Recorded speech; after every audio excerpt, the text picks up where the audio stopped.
First portion of this presentation, we'll be talking about how demographics have shaped the economies of the past, and therefore how it's likely to shape the economies of the future. We can extrapolate that out.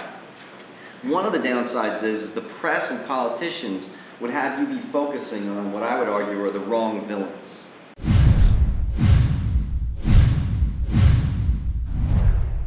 There's some great work in the world of cognitive science and social science, and this is just an emphatic statement that I know to be true.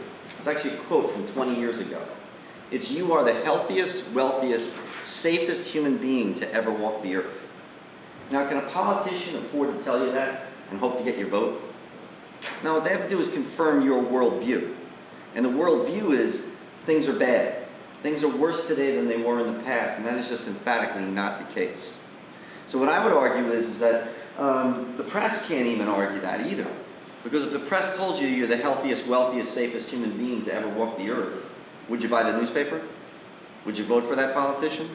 You'd think either one of them was crazy, or more likely, well, what do I need you for then?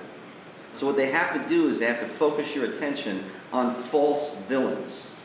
When I would argue, emphatically, there is only one villain in every human being's life in this room.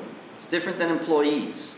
In your life, there is one villain in your life, and that's called creative destruction. It's the biological equivalent would be entropy.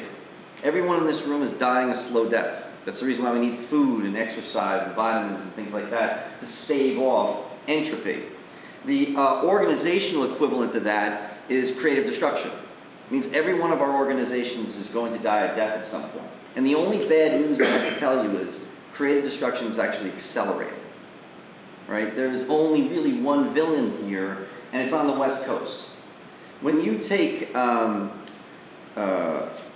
Sand Hill, Silicon Valley, and Stanford. Stanford teaches Silicon Valley. Silicon Valley creates digital entities, new startups, that are hardwired to put everybody in this room out of business, and Sand Hill funds it. So Sand Hill is the equivalent of Wall Street, but for startups. That's where all venture capital is, or at least the majority of it is on the West Coast. So what they're designed to do is to put everyone in this room out of business. So picture, if a venture capitalist invests in your startup, what are they looking for in the next 10 years? What's the rate of return that they want to get from you? What do you think? It's a 20x multiple in 10 years.